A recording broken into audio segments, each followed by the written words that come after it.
जगदंबा मां नव दुर्गाना चरणों में प्रणाम। माया गणों ने प्रणाम। संगीत गणों ने प्रणाम। तेमज विप्र समाज ने प्रणाम। बीजा दिवसनी बपोर पछीनी कथा में व्यासपीठ उपरथी मारा सर्वे प्रेमी श्रोताओं ने अपना दास घनश्यामना जय सिया राम, जय सिया राम, जय सिया राम। कथानु दर्शन करता पहला भगवान भावथी नाम कीर्तन करिए।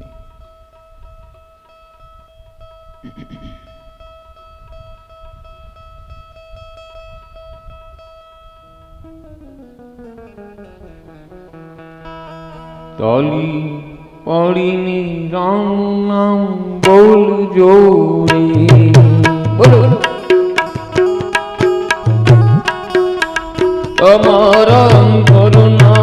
तमारा अंतरना पड़दा खोल दूरे। ए ताली पाड़ीने राम नाम बोल जोड़े।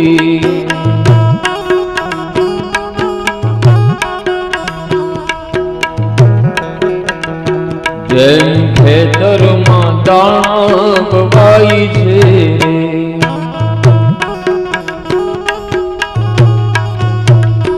एमा पंखीड़ा चणी चणी जाई छे रे। ताली हे ताली पाड़ीने राम नाम बोल जोरे, बोलो तमारा अंतरना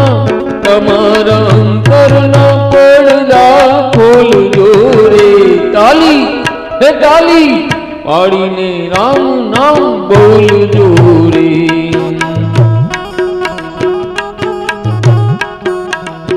काया रुपिया खेतर मान जोरे,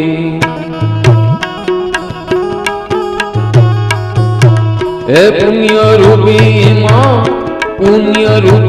मां दाना वाव जोरे। ताली पाड़ीने राम नाम बोल जोरे।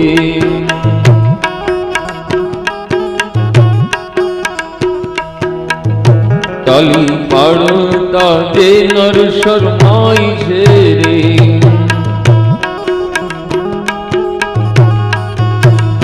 एनो अवतार एड़े जाई छे रे। ताली हे ताली पाड़ीने राम नाम बोल जोरे।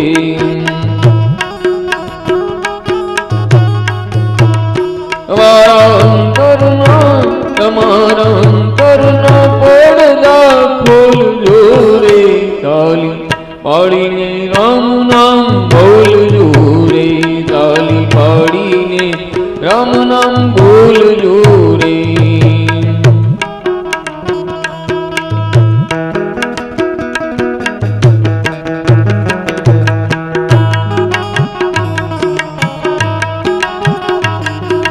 राधे राधे राधे राधे राधे राधे, बोलो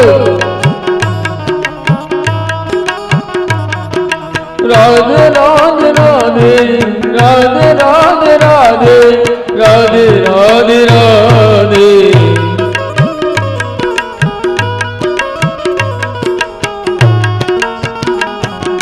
बरसाने में राधे उम्र गली में राधे,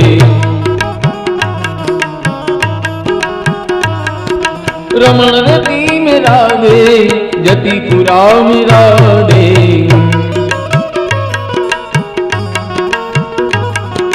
गोवर्धन में राधे रासलीला में राधे।